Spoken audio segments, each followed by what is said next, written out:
All right, so let's get right into the biologics. So of course, we've had Sanofi Regeneron's Dupixent. It's an IL-4/13 inhibitor on the market for plenty of years already, but now we just got Leo Pharma's IL-13 Adbry. So can you walk us through the differences between what an IL-13 is versus the IL-4/13? Yeah, I'm going to take us back just a little bit, historically speaking. So when the Th2 cytokines were described as being related to atopic conditions, asthma, AD, and so forth, the prototypic Th2 cytokine for many years was IL-4, interleukin 4. And way back, a lot of people don't realize it, but there was a study done with anti-IL-4 in atopic dermatitis. And it was pretty much a negative study. And I don't think it was ever published, but it was talked about at a meeting. And this was like 2005, 2006, so a long time ago. And so people thought, well, maybe, blocking Th2 cytokines not so good in AD. But then Sanofi and Regeneron together developed dupilumab or Dupixent, which targets IL-4 receptor alpha. So it binds to a receptor on the surface of the cell that is utilized by IL-4 and IL-13. And so they're blocking activity of two Th2 cytokines, and lo and behold, it works great. And we know, as you said, the story, and it's been out and was a great start for the biologic era of AD. Now, they want to believe it's due to blocking of IL-4 and IL-13. But I think because of that original study years ago that was kind of buried, anti-IL-4 not working, and then combined with the emergence of IL-13 basic science studies, pathogenesis studies, showing that really IL-13 was the super important, the key cytokine in AD pathogenesis. I think Dupixent works mainly by blocking IL-13, and others thought that too. And so what happened was other companies kind of coming into the space, developing selective IL-13 blockers. And then we had Adbry kind of come up and as the first one. We actually saw in the phase 3 results, in the short-term results, the efficacy did not look as good as Dupixent. Mm-hmm. So then people were saying, well, IL-4 is important then, because you block 4 and 13, you get these results with Dupixent. You block just 13, you don't get as good of results, at least in the short term. So maybe IL-4 is important. And then the next thing we had come along were the phase 3, first phase 2, and then phase 3 results for lebrikizumab, which is made by Eli Lilly. And those looked comparable, if not a little better than Dupixent. So then people were like, well, why did one selective IL-13 blocker not look as good as Dupixent, and then one looks the same or maybe a little better? Mm-hmm. And this comes down to, it's not rocket science for me. To me, it is due to the quality of the antibody. So yes, MOA is important, but you need an antibody that blocks well. And we know, for example, for TNF blockers, they don't all have the same efficacy. Mm-hmm. We know for the IL-17 blockers, I'm talking about psoriasis now, they don't have the same efficacy. And IL-23 blockers don't have all the same efficacy. And that's pretty much related to how good the antibody binds, how tightly it binds to its target. And so lebrikizumab, this new one that's likely to come out next, I think the antibody actually binds better in vitro to IL-13 compared to Adbry or tralokinumab. And that's why we see the results that are looking excellent with lebrikizumab. So where does that put Adbry? I mean, I think that's kind of your question. I don't think the efficacy is bad. And I also think that over time, my experience and the data show that it continues, patients really like that drug over time. So yes, the short-term numbers are not quite as impressive as the Dupixent numbers. Over time, Adbry patients do really well. They like it. And I actually think it's a little safer. So if you want to make that distinguishing factor, than Dupixent.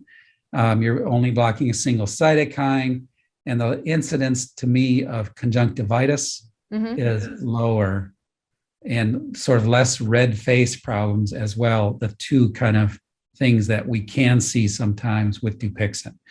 So really similar. I think it does catch up sort of with Dupixent. The longer patients stay on drug and maybe a little safer, especially for Dupixent patients who've had problems with conjunctivitis or with red face.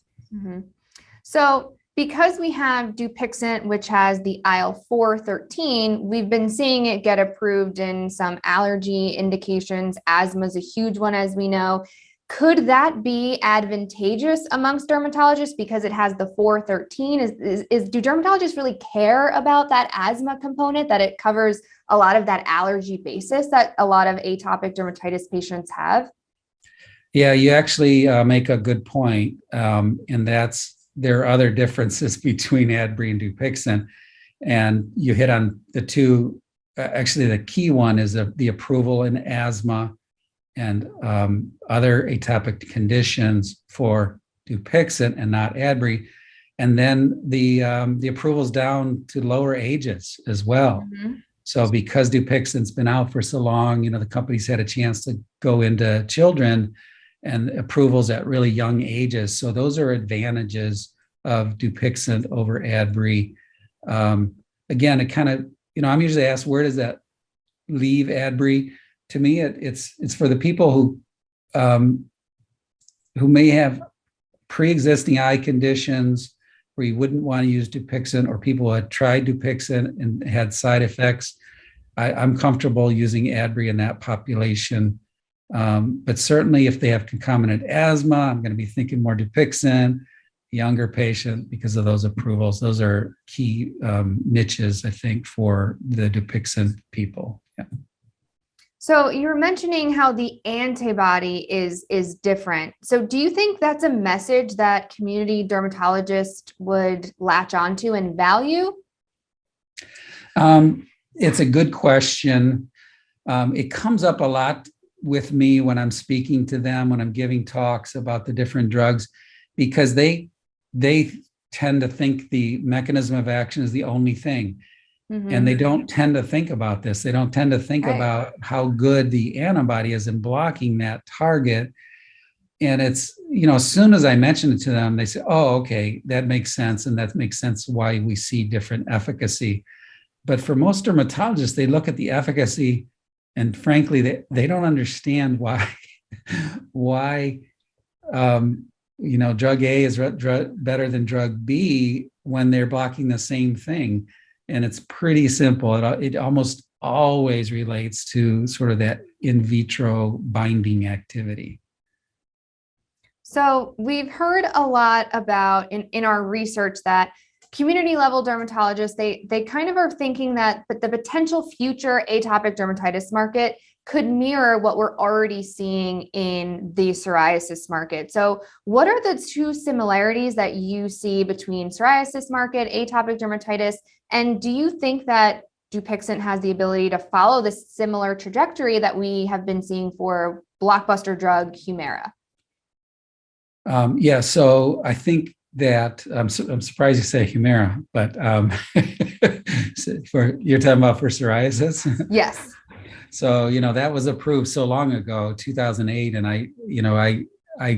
I'm only using IL-23 and IL-17 blockers now in my psoriasis patients. I don't even use TNF blockers anymore. But anyway, so I'm often asked about the parallels of these two to these two development programs, like you asked. And people say, well, Dupixent, it's like 2004 when we started with Enbrel. And that's where we're at, when Dupixent came out. And I didn't really agree with that analogy. So for me, it's more like we're starting with Stelara, because Stelara was really the first, really, I think, big development in the psoriasis field, not the TNF blockers. Okay. So the approval of Stelara really changed things. That really put us in the IL-23, IL-17 group. And then for the last 13 years, we've been really focused on that type of biologics for psoriasis. And it's a great drug, even though it came out now 2009. So I think we starting at a higher level, actually, in AD with Dupixent. It's a really good drug. So it's not going to be an easy one to beat. Like what we saw, the TNF blockers were kind of used as the comparators in the early days of the 17 and 23s, and they were easily beat. But now we're seeing Dupixent sort of hard to beat, right, as a comparator. So we're starting at a higher level, number one. And then the other thing that people thought was that maybe IL-13, which I talked about a second ago, is the new IL-23. And like you block IL-13 and then you got the answer. So it's not the case, unfortunately. So we have more work to do. So the efficacy results we're seeing with those biologics I mentioned are still only in the 40%, 45% range maximum. And that's IGA 0/1 scores. It's not 90% like we see with the IL-23 blockers in psoriasis. So there's more to AD than IL-13, and we're kind of in the middle of it. We're kind of trying to figure out, is it going to be a single cytokine, like a master regulator, like IL-23, where we hit and everything falls away?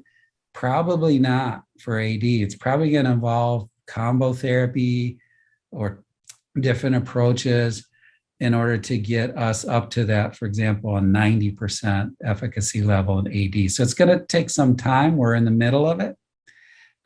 There's a number of things being looked at. JAK inhibitors, which we'll probably talk about in a minute, are taking us a little bit higher, but still there's room to go as far as efficacy and novel strategies in AD.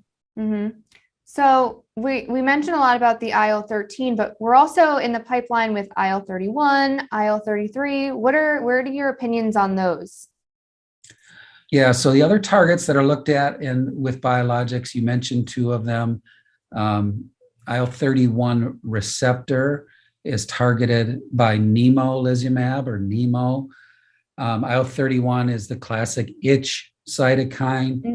Nemo is really good for itch.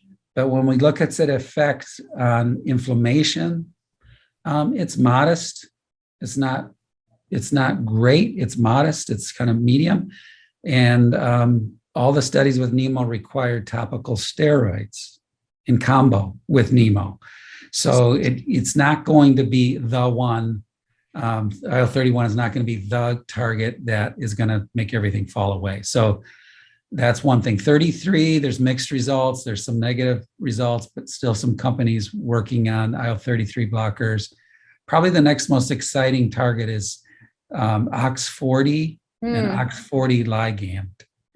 So these are proteins on the surface of dendritic cells and antigen presenting cells and T cells, and they're co-stimulatory pairs, OX40 and OX40 ligand.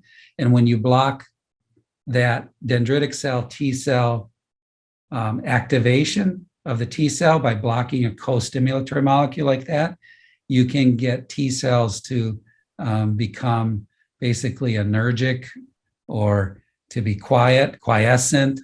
And so it's a different strategy. And actually, one of the drugs is in phase 2 and one of them is in phase 3. So I think we're going to see probably something emerge, a biologic emerge that blocks that particular immunologic pathway. And so where will the efficacy results be? Will it be like, will it push it? I'm not sure yet. So going back to the IL-31 real quick, you mentioned it's great on itch, not the best on inflammation. So do you think a IL-31 agent would be more towards someone who's presenting more with itch impairment, who really is saying like my itch is the number one thing that's really bothering me? Would they have that niche of following itch patients primarily? It's a good question. I think the company that is making nemolizumab is also studying it in prurigo nodularis. And predominantly an itch condition. We do definitely have pruritus in dermatology that's not AD pruritus. That's also could be used. That drug could be used in those conditions as well. Whether it'll get an approval, I think it'll probably end up getting an approval someday with AD and prurigo nodularis. But we also have, again, JAK inhibitors, which are really good at itch too. So it's not just about blocking IL-31. And Dupixent is great at itch too. So, Right. it's not, 31 is not the whole answer for itch.